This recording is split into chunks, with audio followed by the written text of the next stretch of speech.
Барлықтарыңызға қайырлы күн. Бүгін сіздермен хачапури по-аджарски рецептімен бөлісетін боламын. Өзіме осы хачапури қатты ұнайды және сіздерге де ұнайды деген сенімдемін.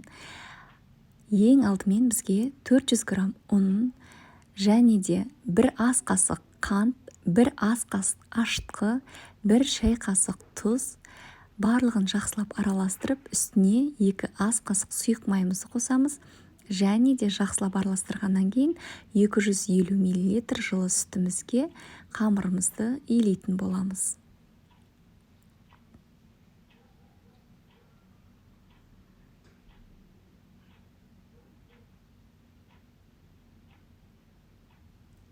Мінекей, біздің дайын болған қамырымыз.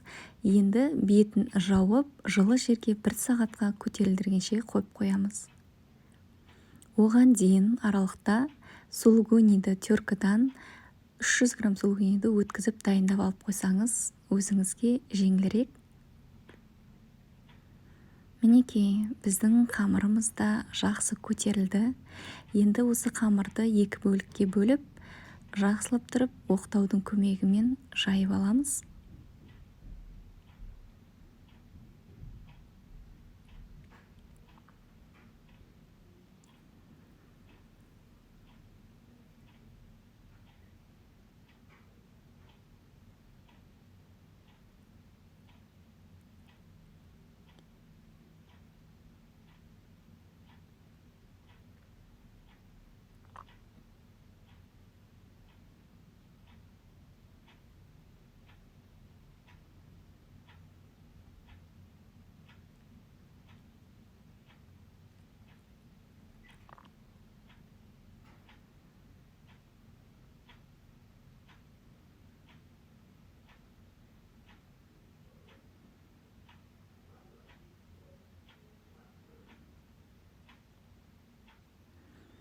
Енді мінекей, біздің теркадан өткен сулугуниді арасына жақсылап тұрып салып шығамыз.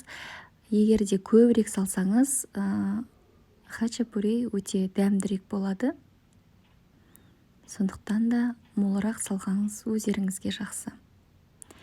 Салып болғаннан кейін қамырымызды 2 жағын жақсылап жауып, мықтап. Мінекей, видеодағыдай барлығын жасап отырсаңыздар, жауып болғаннан кейін теріс қаратамыз.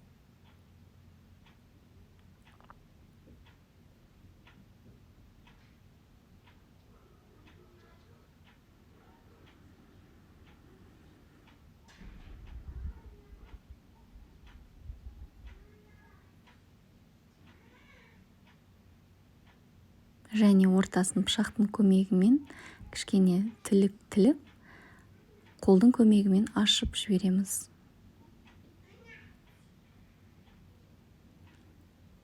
Мінекей, біздің 2 хачапурийіміз дайын болды. Бетіне оливковое масло, немесе зәйтүн майы, немесе кәдімгі сұйық май жақсаңыз да болады. 200 градуста 30-35 минутта пісіріп алатын боламыз. Яғни қамырымыздың беті қызарғанша ұстайтын боламыз. Егер сіздің духовкаңыз қатты қызатын болса, онда 180 градуста ұстаңыз.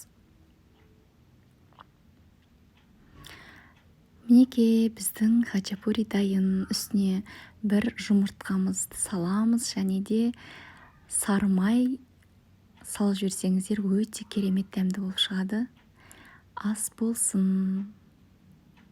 Менің каналыма өтіп және тіркелмеген болсаңыз, тіркеліп, лайк басып, комментарий жазып, мені қолдап өтсеңіз, нұр үстіне нұр болады. Сау болыңыз.